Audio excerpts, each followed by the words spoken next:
नमस्कार मुलांनो, कसे आहात सगळे। तर या व्हिडिओमध्ये आपण गुणोत्तर व प्रमाणातील सराव संच 4.3 मधला प्रश्न चौथ्यातला हा चौथा प्रश्न आपण बघणार आहोत। तर त्यांनी चौथ्यातला हा चौथा प्रश्न आपण आता बघणार आहोत। तर त्यांनी तो प्रश्न काय दिला आहे बघा। वर्गमुळात 4x अधिक 1 अधिक वर्गमुळात x अधिक 3 भागिले वर्गमुळात 4x अधिक 1 वजा वर्गमुळात x अधिक 3 बरोबर 4 भागिले 1।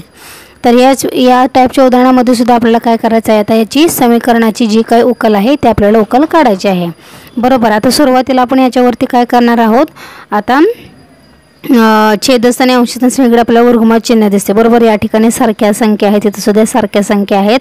मग त्याच्यामुळे आपण काय करणार आहोत, डाव्या बाजूला आणि उजव्या बाजूला दोन्ही साईडला आपण आता योग वियोग क्रिया आपण करणार आहोत, ठीक आहे। मग आता योग वियोग क्रिया करायची, अंशस्थानी बेरीज करायची आणि छेदस्थानी वजाबाकी करायची, त्याला आपण काय म्हणतो तर योग वियोग क्रिया असं म्हणतो। म्हणजेच आता या ठिकाणी कसं येईल तर बघा, पहिल्या कंसामध्ये वर्गमुळात म्हणजे आता हे पूर्ण अंश येईल 4x अधिक 1 अधिक वर्गमुळात x अधिक 3 कंस पूर्ण अधिक म्हणजेच योग क्रिया अधिक छेदस्थानच्या सगळ्या संख्या, म्हणजेच कंसामध्ये पहिल्या कंसामध्ये 4x अधिक 1 आणि इथं वजा चिन्ह आहे त्याच्यामुळे वजा चिन्ह द्यायचं, वर्गमुळात x अधिक 3 आणि कंस पूर्ण। आता अंशस्थानी आपण योग क्रिया केलेली आहे आणि छेदस्थानी आता आपण वियोग क्रिया करायची आहे। हे दोन्ही ब्रॅकेट सेम खाली लिहायचे, फक्त प्लस ऐवजी तर मायनस करायचं, अधिक चिन्हाऐवजी वजा करायचं। वजा या ठिकाणी हे जे आहे ते आहे तसं इथे लिहायचं, म्हणजेच पहिल्या कंसामध्ये 4x अधिक 1 अधिक वर्गमुळात x अधिक 3 वजा दुसऱ्या कंसामध्ये वरचे जे आहे संख्या ते आहे असंच लिहायचं, आपल्याला जे काही पद दिलेलं आहे ते आपल्याला आहे तसंच लिहायचं, वजा दुसऱ्या वर्गमुळामध्ये x अधिक 3 आणि कंस पूर्ण, ठीक आहे। आता आपण उजव्या बाजूला सुद्धा काय करूया, योग वियोग क्रिया करूया, म्हणजेच काय होईल तर 4 अधिक 1 आणि भागिले हे झाली योग क्रिया आणि वियोग क्रिया म्हणजे 4 वजा 1, बरोबर, ठीक आहे। अशा पद्धतीने आपल्याला ते करायचं आहे। आता याचं आपण काय करूया तर आपण आता याचं सिम्प्लिफिकेशन करायचं आहे। आता या ठिकाणी बघा, वर्गमुळात 4x अधिक 1 आणि या ठिकाणी वर्गमुळात 4x अधिक 1 आहे, बरोबर। म्हणजे आपल्याला 2 वर्गमुळात 4x अधिक 1 या ठिकाणी मिळतील, परंतु याचा जर तुम्ही विचार केला तर याला x अधिक वर्गमुळात म्हणजेच वर्गमुळात x अधिक 3 याला इथं पुढं अधिक चिन्ह आहे आणि वर्गमुळात x अधिक 3 याला पुढं वजा चिन्ह आहे, बरोबर। मग त्याच्यामुळे काय होणार आहे, अधिक वर्गमुळात x अधिक 3 आणि वजा वर्गमुळात x वजा चिन्ह काय होणार आहे, कॅन्सल होणार आहे। तशीच परिस्थिती आपण खाली सुद्धा बघूया, इथं बघा अधिक चिन्ह आहे वर्गमुळात 4x अधिक 1 आणि इथं काय आहे तर वजा चिन्ह होणार, कारण का जरी कंसात असलं तरी कंसातला असल्यामुळे काय होणार, वजा चिन्ह असल्यामुळे आतली चिन्ह बदलणार, म्हणजे इथं काय होणार तर वजा 4x अधिक 1 हे वजा 4x अधिक 1 होईल वर्गमुळात, मग त्याच्यामुळे हे काय होणार आहे कॅन्सल होणार। आणि ते जर आपण इथं बघितलं तर इथं बघा वजा वजा इथं अधिक होणार, त्याच्यामुळे हे अधिक वर्गमुळात x अधिक 3 आणि हे अधिक x वर्गमुळात 3 ते आपल्याला काय होणार तर 2 वर्गमुळात x अधिक 3 मिळणार आहे। म्हणजेच कसं या ठिकाणी लिहायचं तर 2 वर्गमुळात 4x अधिक 1 हे होईल आणि ते आपल्याला 2 वेळा काय मिळालं आहे तर x अधिक 3 येईल। कळलं ना तुम्हाला, कारण का या ठिकाणी तर इथं सुद्धा मी पुन्हा एकदा सांगते, वर्गमुळात x अधिक 3 ह्याला अधिक चिन्ह आहे आणि याला सुद्धा काय आहे रे तर इथं वजा चिन्ह आहे, त्याच्यामुळे अधिक वजा कॅन्सल झालं आणि हे अधिक वर्गमुळात 4x अधिक 1 आणि हे सुद्धा अधिक 4x अधिक 1 आहे, बरोबर वर्गमुळात। मग त्याच्यामुळे हे 1 आणि हे किती झाले 2 वर्गमुळात 4x अधिक 1 झाला आणि भागिले या ठिकाणी बघा याला इथं पुढं अधिक चिन्ह आहे आणि याला काय आहे तर वजा चिन्ह आहे, वजाने आतली चिन्ह बदललं, त्याच्यामुळे हे वजा वर्गमुळात 4x अधिक 1 झाल्यामुळे हे आणि हे कॅन्सल झाले आणि या ठिकाणी अधिक वर्गमुळात x अधिक 3 आहे आणि या ठिकाणी वजा वजा काय झालं रे, हे वजाने हे वजा अधिक झाले, त्याच्यामुळे आपल्याला वर्गमुळात x अधिक 3 भेटले, त्याच्यामुळे हे 1 आणि हे 1 आणि किती झाले रे तर 2 वर्गमुळात x अधिक 3 झालं। कळलं तुम्हाला, ठीक आहे। मग आता उजव्या बाजूला सुद्धा बघूया, 4 आणि 1 किती होतात तर 5 होतात आणि 4तून 1 गेला राहिले किती 3, ठीक आहे। अशा पद्धतीने आपल्याला वियोग क्रिया करायची आहे, ठीक आहे। आता आपण काय करूया, आता या ठिकाणी आता इथं सुद्धा 2 आहे, इथं सुद्धा 2 आहे, मग ते कॉमन काढून आपण कॅन्सल करू शकतो, बरोबर। मग त्याच्यामुळे इथं काय राहील तर 4x अधिक 1 राहील आणि इथं काय राहील x अधिक 3 बे एक बे बे एक बे. मग 1 नाही लिहिलं तरीसुद्धा चालेल. त्यानंतर इथं जे आहे ते उजवी बाजू डावी बाजू आहे तशीच येईल. ठीक आहे. आता याच्यावरती मग आपल्याला आता काय करूया अगोदर, आता आपण या ठिकाणी दोन्ही बाजूंचं इथं काय करूया तर वर्ग घेऊया. म्हणजेच आता वर्ग घेतल्यानंतर काय होणार आहे तर या संख्येचा आपल्याला पूर्णपणे वर्गमूळ निघून जाईल आणि इथं काय होईल या संख्यांचा आपल्याला वर्ग करायचे. वर्ग करायचे म्हणजे हे वर्गमूळ निघून जाणार. म्हणजेच इथं काय राहील तर 4x अधिक 1 राहील आणि भागिले x अधिक 3 राहील. बरोबर. आणि इथं 5चा वर्ग असतो 25 आणि 3चा वर्ग असतो 9. ठीक आहे. इथे तुम्ही कारण काय लिहिणार तर दोन्ही बाजूंचा वर्ग करून, दोन्ही बाजूंचा आपण या ठिकाणी काय केलेला आहे तर वर्ग केलेला आहे आणि आपल्याला ही स्टेप मिळाली आहे. कळलं तुम्हाला. आता आपण याचं काय करणार आहोत तर आता याचा आपण त्रिकस गुणाकार करणार आहोत. म्हणजेच आता इथं कळलं बघा तर 9 गुणिले कंसामध्ये ही संख्या 4x अधिक 1 बरोबर 25 गुणिले कंसामध्ये ही संख्या x अधिक 3. ठीक आहे. आता हे आपण सिम्प्लिफिकेशन हे करूया. आता 9 चौक किती होतं तर 9 चौक 36 होतात. म्हणजेच इथं काय बघा तर 9 चौक 36 या ठिकाणी x आहे त्याच्यामुळे 36x होईल अधिक 9 गुणिले 1 म्हणजेच 9 बरोबर 25 गुणिले x म्हणजेच 25x होतात आणि अधिक 25 आणि 3 25 तरी किती होतात आहे तर ते होतात 75. बरोबर. आता x एका ठिकाणी आणि नंबर आपण वेगळ्या दुसऱ्या साईडला घेऊया. आता इथे 36x जे आहे ते आहे तसेच राहतील. 25x अधिक आहे तिकडे गेल्यानंतर ते काय होणार तर वजा 25x होणार. बरोबर. आता 75 आहे तशीच घ्यायची आणि वजा 9 अधिक आहे पलीकडे गेले तर ते वजा 9 होणार. ठीक आहे. मग आता 36x मधून 25x गेले किती राहतात तर ते राहतात 11x राहतात आणि 75 मधून 9 गेले तर ते किती राहतात रे तर ते राहतात 66. ओके. मग आता आपण x ची किंमत काढूया तर x बरोबर 66 आहे तशीच राहतील भागिले x ला 11 गुणिले आहेत पलीकडे गेले की ते भागिले होणार. बरोबर. म्हणजेच आता आपल्याला x ची किंमत किती मिळाली 11 × 11 आणि 11 × 66 म्हणजेच x ची किंमत आपल्याला किती मिळाली आहे तर 6 मिळाली आहे. आणि याच्यावरून 6 ही काय आहे तरी दिलेल्या समीकरणाची ती उकल आहे. मग काय लिहायचं आपण शेवटी तर x बरोबर 6 ही काय आहे तर ती दिलेल्या समीकरणाची उकल आहे. अशा पद्धतीने आपल्याला हे उदाहरण सोडवायचं होतं. आता 5वा प्रश्न काय आहे ते सुद्धा आपण बघूया. 5वा प्रश्न त्यांनी काय दिला आहे बघा.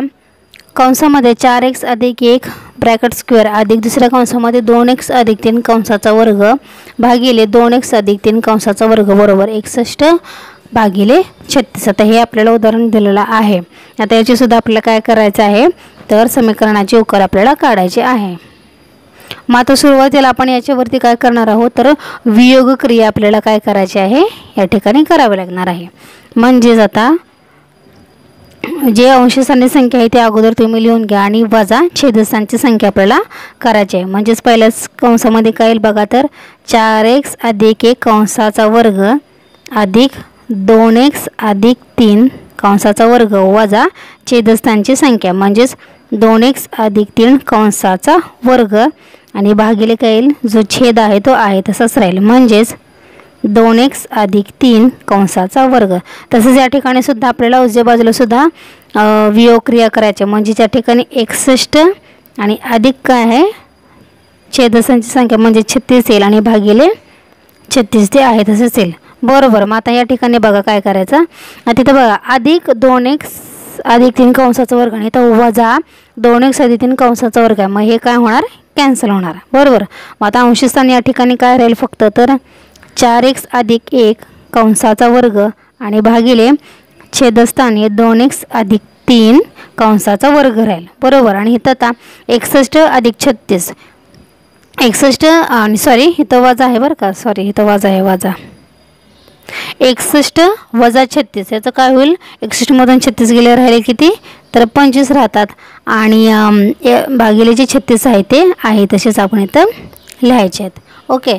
आता नंतर या ठिकाणी आपण बघू आता काय करायचं. आता इथं आपण आता काय करूया तर या दोघांच्या मध्ये आपण दोन्ही बाजूंची काय करूया तर वर्गमूळ आपल्याला घ्यायचे आहेत. आता वर्गमुळे घ्यायचे म्हणजे काय होतं, हा जो वर्ग आहे तो निघून जातो आणि फक्त कंसातली संख्या शिल्लक राहते. ठीक आहे, वर्गमुळे आणि 25चं वर्गमूळ घ्यायचा आणि 36चं काय करायचं, वर्गमूळ घ्यायचा. मग आता दोन्ही बाजूंचे वर्गमुळे घेऊन म्हणजेच हा कंसाचा पूर्णपणे वर्गाचं चिन्ह हे निघून जाईल. म्हणजेच इथं काय राहील तर 4x अधिक 1 राहील भागिले 2x अधिक 3 राहील बरोबर. आता इथं 25चं वर्गमूळ हे 5 असतं आणि 36चं वर्गमूळ हे किती असतं रे, तर ते असतं 6 असतं बरोबर. आणि याच्यामध्ये आता आपल्याला काय करायचं आहे, आता तिरकस गुणाकार करायचा आहे. कंसामध्ये तुम्ही कारण काय लिहायचं तर दोन्हीही बाजूंची वर्गमुळे घेऊन.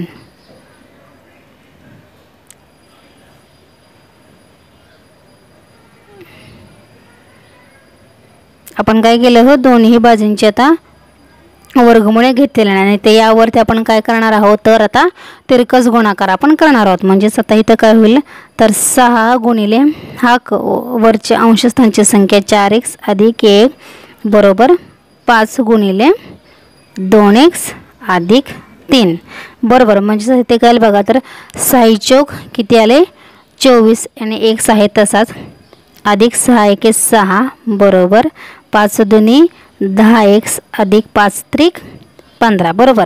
आता आपण x एका ठिकाणी घ्यायचं आहे म्हणजे इथे किती होईल 24x आहे तसेच आहेच 10x अधिक आहेत पलीकडे गेले की ते काय होणार वजा 10x होणार प्लस 15 हे आहे तसेच ठेवायचे 6 अधिक आहेत पलीकडे गेले की ते वजा 6 होणार. म्हणजेच आता 24x मधून 10x गेले किती राहिले तर ते राहिले 14x बरोबर. 15 मधून 6 गेले किती राहिले तर ते राहिले 9 बरोबर.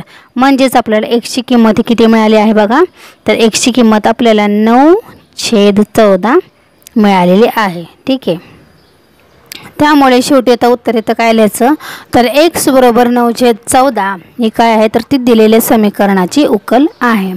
ठीक आहे, आता आपण शेवटचा चौथ्यातला 6वा प्रश्न काय आहे ते लगेचच बघूया.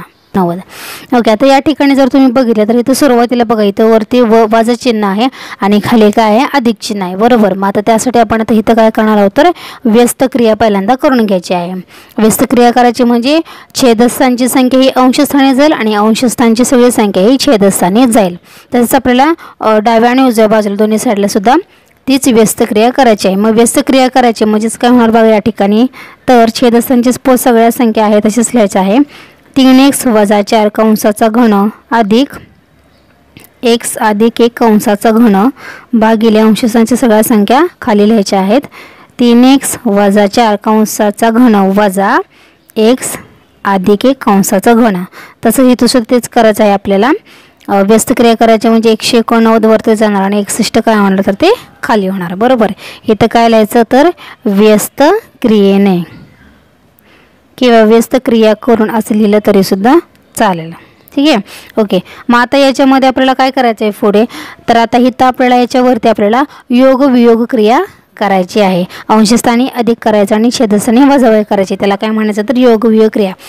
समीकरणाच्या डाव्या आणि उजव्या साईडला दोन्ही साईडला आपल्याला करायचं आहे. म्हणजेच पहिल्या कंसामध्ये 3x वजा 4 कंसाचा घन अधिक x अधिक 1 कंसाचा घन अधिक छेदस्थानच्या सगळ्या संख्या आहेत तशाच लिहायच्याच 3x वजा 4 कंसाचा घन वजा x अधिक 1 कंसाचा घन भागिले आता इथं अधिक आहे तिथं फक्त वजा करायचं बाकीच्या आहे त्या संख्या आहे तसेच लिहायचं.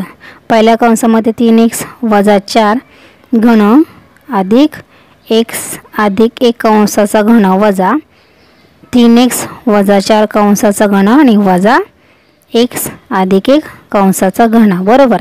आता इथं सुद्धा आपल्याला काय करायचं आहे तर आपल्याला योगवियोग क्रिया करायची आहे. म्हणजेच 189 अधिक 61 भागिले 189 वजा 61 बरोबर. आता इथं आपण काय केलेलं आहे तर सुद्धा योग वियोग क्रिया केलेली आहे.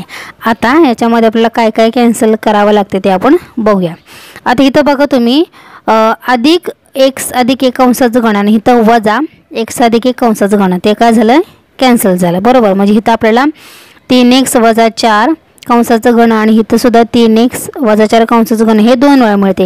हे 1 आणि हे 1 म्हणजे किती झाले टोटल 2 वेळा आपल्याला 2 गुणिले 3x वजा 4 कंसाचं घन आपल्याला मिळतात. म्हणजेच अंश स्थान आलं 2 गुणिले 3x वजा 4 कंसाचं घन मिळालेलं आहे. आता छेदस्थान आपल्याला काय काय मिळते बघा. तर इथं जर तुम्ही बघितलं बघा इथं काय आहे, इथं या ठिकाणी 3x वजा 4 कंसाचं घन हे तर अधिक चिन्ह आहे आणि इथं बघा तुम्ही वजा 3x वजा 4 आहे. मग त्याच्यामुळे हे काय झालं कॅन्सल झालं बरोबर. आणि आता इथं बघा अधिक x अधिक कंसामध्ये इथं अधिक आहे x अधिक हे कंसाचं घन इथं बघा वजा आणि वजा वजा वजा काय होणार ते अधिक होणार. त्याच्यामुळे इथं काय राहील तर x अधिक एक कंसाचं घन म्हणजे इथं प्लस राहणार वजा वजा अधिक होते. म्हणजे इथे किती मिळाले आपल्याला 2 टाइम x अधिक एक कंसाचा घन मिळाला बरोबर. आणि इथं त्यांची बेरीज करा 189 अधिक 61 किती होतात रे तर ते होतात 250 म्हणजेच 250 आणि 189 मध्ये 61 गेले किती राहतात रे तर ते राहतात 128 बरोबर. आता b1 b म्हणजेच इथे किती राहिले आता 3x वजा 4 कंसाचा घन भागिले x अधिक 1 कंसाचा घन. ओके 250 भागिले 128. ओके आता याच्यावरती आपण आता काय करूया, आता आपण 2 ने तर भागलं ते झालं आपल्याला ही स्टेप मिळाली.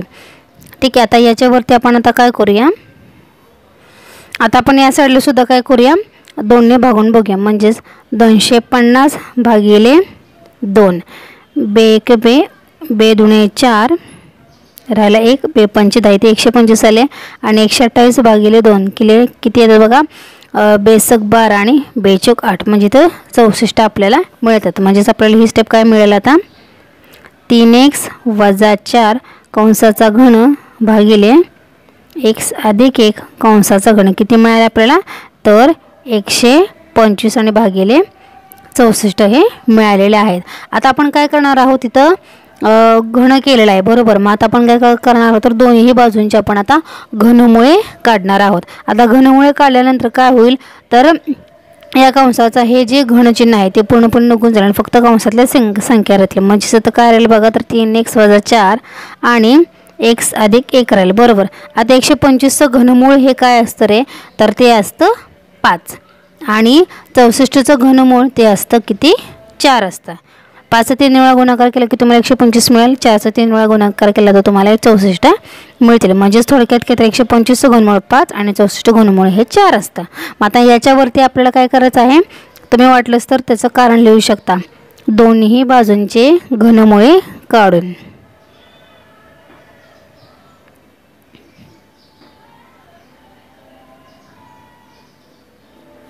आता घनमुळे काढल्यानंतर मग आता पुढे आपण काय करणार आहोत यांचा आपण आता काय करणार आहोत तर तिरकस गुणाकार आता आपल्याला करायचा. म्हणजेच काय होईल 4 गुणिले ही संख्या 3x वजा 4 बरोबर 5 गुणिले ही संख्या हे पद आपण लिहिलं. मग आता इथं गुणाकार करा 4 त्रिक 12 x वजा 4 चौक 16 बरोबर 5 गुणिले x अधिक 5 एके 5 बरोबर. आता 12x ची संख्या एका ठिकाणी घेऊया 12x वजा 5x अधिक आहेत पलीकडे गेले की ते वजा 1 होणार. आता या ठिकाणी तुम्ही बघू शकता तर 5 आहे तसेच लिहायचे वजा 16 आहेत पलीकडे गेले की ते अधिक 16 होणार बरोबर. म्हणजेच आता 12x मधून 5x गेले किती राहिले रे तर ते राहतात 7x बरोबर 5 आणि 16 किती होतात रे तर ते 21 होतात. म्हणजेच आपल्याला x बरोबर 21 आहे तसेच गुणिले आहेत 7x 7ला x गुणिले आहेत पलीकडे गेले किती भागिले होणार. म्हणजेच x ची किंमत किती मिळाली 7 एके 7 7 त्रिक 21 म्हणजेच x ची किंमत आपल्याला ही 3 मिळाली आहे. म्हणजेच दिलेल्या समीकरणाची उकल ही काय आहे तर ती 3 आहे. मग शेवटी उत्तर काय लिहायचं तर दिलेल्या समीकरणाची उकल ही 3 आहे. ओके तर याच पद्धतीने आपला सराव संच 4.3 पूर्णपणे आपला संपलेला आहे. ओके काय डाऊट असेल तर मला कमेंट करून सांगा आणि तुम्हाला व्हिडिओ आवडल्यास आपल्या व्हिडिओला लाईक करायला विसरू नका आणि आपला आदिराज क्लासेस या चॅनलला सबस्क्राईब करायला विसरू नका. Till then take care bye bye.